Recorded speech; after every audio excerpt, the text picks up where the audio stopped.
बोलने का अवसर प्रदान किया।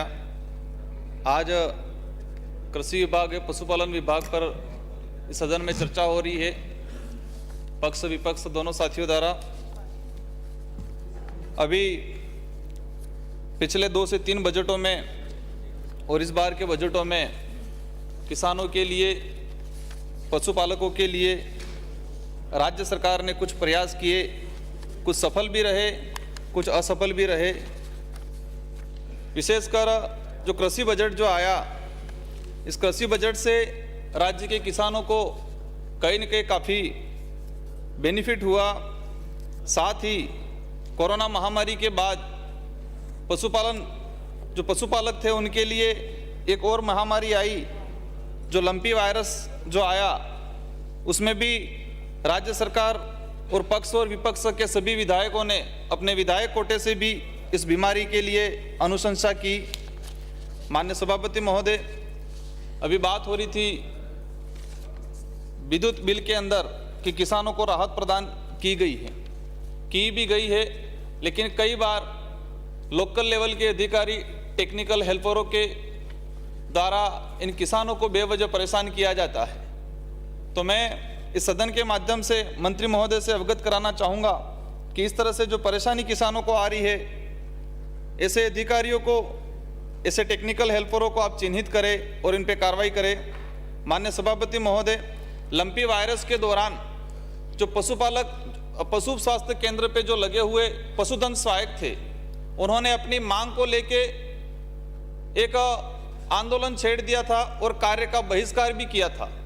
तो मेरे विधानसभा क्षेत्र में कई ग्राम पंचायतें ऐसी है जो लंपी वायरस से पशु की डेथ हुई, लेकिन उन ये जो पशुधन सहायक थे उन्होंने उनकी गिनती नहीं की है। तो भी राज्य सरकार द्वारा जो उनको राहत प्रदान की जा रही है, तो वो पशुपालन विभाग के पास उसकी सूची नहीं है, तो उन लोगों को बेनिफिट नहीं हो पा रहा है। हमारे ग्राम पंचायत जो सरथुना है, और सरथुना में 20 से 25 ऐसे पशु थे जिनकी डेथ हो गई, लेकिन इनकी गणना विभाग के पास नहीं है। तो हम चाहेंगे कि हमारे ग्राम पंचायत सरथुना के अंदर जो लंपी वायरस से जो पशु मर गए थे, उनको, उस पशुपालक को आर्थिक सहायता मिले। माननीय सभापति महोदय, पशुधन सहायकों को 2800 पे ग्रेड दिया जा रहा है। उनके लंबे समय से मांग है कि इसको 3600 या 4200 पे ग्रेड किया जाए, और उसको लेके पिछले 3-4 साल से मांग चल रही है, और इन्हीं को लेके निराकरण समिति के समक्ष 1/10/2018 को वो प्रस्ताव भेजा हुआ है। तो हम चाहेंगे कि पशुधन सहायक है, उन पशुधन सहायकों का 2800 पे ग्रेड से 4200 पे ग्रेड किया जाए, क्योंकि वो हमारे गांवों में, इन पहाड़ों में जाके घर घर जाके उन पशुपालकों को फायदा पहुंचाते हैं। माननीय सभापति महोदय, पशुपालकों किसान क्रेडिट जो ऋण, हमारे डूंगरपुर जिले की अगर बात करें, हम पिछले 3 से 4 सालों का अगर आंकड़ा निकाले तो बहुत कम लोगों को, मतलब ना के बराबर किसान क्रेडिट जो ऋण की जो फायदा है वो फायदा नहीं मिल पाया है। तो स्थानीय अधिकारी जो पशुपालक हैं उनको चिन्हित करके उनको गाइड करें, और गाइड करने के बाद इस योजना का फायदा पहुंचाए। हमारे विशेषकर डूंगरपुर जिले की बात की जाए तो पशुपालन विभाग की कई योजनाएं एनजीओ के माध्यम से संचालित होती है। हमारे डूंगरपुर जिले में एक जेके ट्रस्ट करके एनजीओ काम करता है, और एक आईआईसी फाउंडेशन करके एनजीओ काम करता है। इन एनजीओ के माध्यम से केंद्र और राज्य की कई योजना है, उनको उन एनजीओ के माध्यम से वहाँ पर हमारे पशुपालक है उन तक पहुँचाई जाती है। तो हमने देखा, मैंने 3 से 4 साल का आंकड़ा निकाला, हमारे सिरोही नस्ल के जो बकरे उन एनजीओ के माध्यम से पशुपालक को देने का प्रावधान है। लेकिन मैं आपको बता दूं, वर्ष 2019-20 के अंदर ये थाना है, बलवाड़ा, बिछीवाड़ा ब्लॉक में बासोर, ओडाबल, आतरसोबा, संचिया, बगोराफला, नवलसाम, इन ग्राम पंचायतों में 30 से 40 सिरोही नस्ल के बकरे दिए गए। लेकिन इनका आज हम पता कराएंगे तो वो बकरे कहीं न कहीं किसी न किसी राजनेता के पार्टी के बलि चढ़ गए, किसानों को नहीं मिले। हम पशुपालक के नाम से तो वितरण किए, उस वास्तविक जो पशुपालक है उस पशुपालक तक नहीं पहुंचे हैं। जो प्रभुत्व वाले लोग होते हैं उन तक इन बकरे पहुंचते हैं, और उन बकरों का पता नहीं क्या हुआ।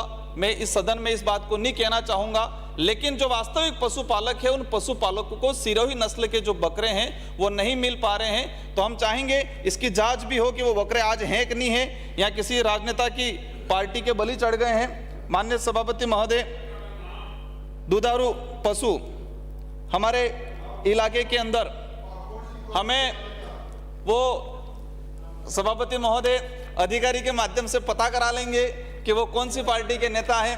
माननीय सभापति महोदय, जहरीले माननीय सदस्य आप भी उस पार्टी में गए थे, मेरे को मालूम है। बताऊं जहरीले हमें जो दूध है, हमें हमारा पढ़ने वाले जो बच्चे हैं, परिवार में जो बच्चे हैं, सुबह उठते हम बकरियों का दूध, गाय का दूध, भैंस का दूध पिलाते हैं।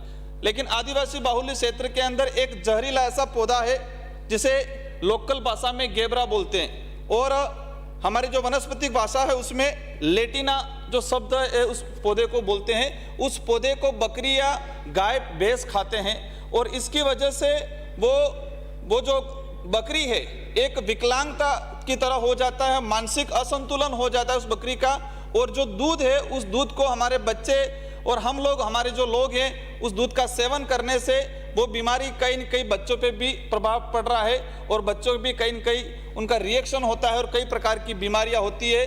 तो हम चाहेंगे कि पशुपालन विभाग ये जो गेबरा, जो लेटिना जो वनस्पति है जिससे हमारे पशुपालक को नुकसान पहुंच रहा है, पशु मर रहे हैं, इनका सर्वे कराए और नरेगा से जोड़ के यहाँ पशुपालन विभाग की अलग से एक योजना संचालित करके पूरे आदिवासी इलाके से इस वनस्पति को खत्म किया जाए ताकि हमारे जो पशुपालक है उनको जो नुकसान पहुंच रहा है वो नहीं पहुंचे।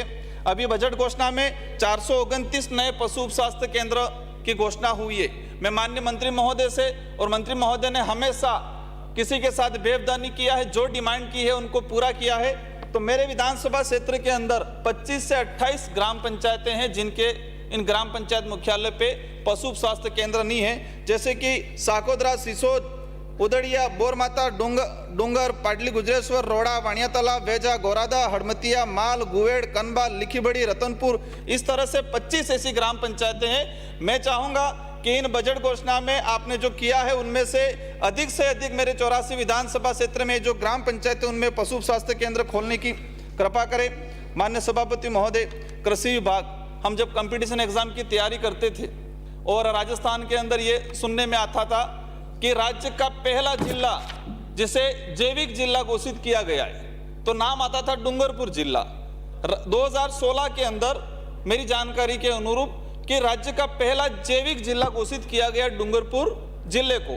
कागजों में तो कर लिया, लेकिन इसके बाद उस जैविक जिले को बरकरार रखने के लिए राज्य सरकार के द्वारा किसी भी प्रकार की विशेष कोई योजना नहीं चलाई गई। आज भी वहाँ केमिकल वाली चीजें, डीएपी है, यूरिया है, सारी चीजें हम कागजों में कहते हैं कि हमारा जैविक जिला है। तो मैं चाहूँगा कि जैविक जिला है तो उसमें जो केमिकल वाली चीजें हैं और हम जो है डीएपी है, यूरिया है, उसके पक्ष में नहीं है, क्योंकि उससे कई प्रकार की बीमारियां हमारे लोगों को हो रही है। माननीय सभापति महोदय, सहायक निदेशालय जो सिमलवाड़ा मेरे विधानसभा क्षेत्र के अंदर उपखंड कार्यालय है, वो लंबे समय से मांग चल रही है कि वहां पर सहायक निदेशालय कृषि विस्तार खोला जाए। माननीय सभापति महोदय, तारबंदी को लेके मैं जब सदन में आया उस समय जो तारबंदी योजना के बारे में जानकारी ली, पहले था 2 से 3 हेक्टर, फिर किया गया 1.5 हेक्टर। हमारा जो पहाड़ी इलाका है, किसान के पास मुश्किल से 2 से 3 बीघा जमीन मिलेगी, पहाड़ी इलाके के अंदर 2 से 3 बीघा जमीन मिलेगी। तो इस बार जो 0.5 हेक्टर जो किया है उसके लिए मैं धन्यवाद देना चाहूँगा। लेकिन एक चीज में कि 70% अनुदान से बड़ा 70% अनुदान है, लेकिन इसमें एक शर्त रखी है कि इसमें कम से कम 10 किसान टाइप का कोई एक लाइन तो मैं चाहूँगा कि इसमें अनुदान की जो राशि है जो बढ़ाई जाए और साथ ही 100 रुपये जो है पर स्क्वायर फीट पे उसको 200 मीटर किया जाए, 200 रुपये किया जाए। फार्म पॉन्ड, वहाँ पर जो पथरीला, हमने राजस्थान के लिए कॉमन एक जारी कर दिया बजट, लेकिन हमारा इलाका है पथरीला इलाका है, पहाड़ी इलाका है, तो उसकी जो राशि है तो शेड्यूल एरिया में विशेषकर उस राशि को बढ़ाया जाए। माननीय सभापति महोदय, हाल ही पशुधन सहायक भर्ती 2022 हुई, उस पशुधन सहायक भर्ती के अंदर शेड्यूल एरिया के अंदर जो प्रावधान है 45% ST, 5% SC, 50% ओपन कैटेगरी।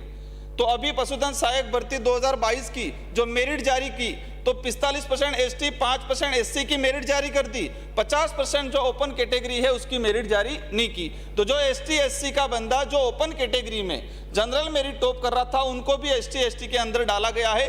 और इसी का परिणाम अनुसूचित गैर अनुसूचित क्षेत्र के अंदर हम देखें 2016-2018 की जो भर्ती थी उसकी मेरिट और 2022 की मेरिट में 4 से 5% वृद्धि हुई है। और हमारे अनुसूचित क्षेत्र के अंदर देखा जाए तो 16, 17, 16 और 18 की जो भर्ती थी और 2022 की जो भर्ती है उस भर्ती में 15 से 16% वृद्धि हुई है। इसलिए हम चाहेंगे कि जो एसटी एससी के बच्चे ओपन कैटेगरी में जा रहे थे उनकी गणना वहां हो और जो वेटिंग लिस्ट निकाल के जो पात्र लोग हैं उनको लिया जाए। माननीय सभापति महोदय, एक मेवाड़ विश्वविद्यालय गंगरार चित्तौड़गढ़ एक विश्वविद्यालय है, उसमें एनिमल हस्बेंड्री डिप्लोमा कोर्स के नाम से 3 से 4 वर्षों से बच्चों का एडमिशन लिया जा रहा है। उस यूनिवर्सिटी का पशु विज्ञान विश्वविद्यालय बीकानेर से कोई संबंध नहीं है और न ही उन्होंने अनापत्ति प्रमाण पत्र दिया है। बच्चों ने डिग्रियां की है लेकिन इन डिग्रियों को बीकानेर जो विश्वविद्यालय है वो वैलिड नहीं कर रहा है। तो ऐसे जो विश्वविद्यालय है उनकी जांच करा के उन पे कार्रवाई की जाए। माननीय सभापति महोदय, मेरा 1-2 चीजें रही है। हम चाहेंगे कि जो आदिवासी बाहुल्य क्षेत्र है, आदिवासी बाहुल्य क्षेत्र के अंदर प्रधानमंत्री फसल बीमा योजना हम 2 से 3 जिलों का अगर निकाले और विशेषकर डूंगरपुर का निकाले महोदय, तो इसके अंदर राज्य सरकार दे रही है और किसान का जो परसेंटेज बेनिफिट हमारे लोगों को नहीं मिल पाया है इस योजना के तहत। आपने मुझे बोलने के लिए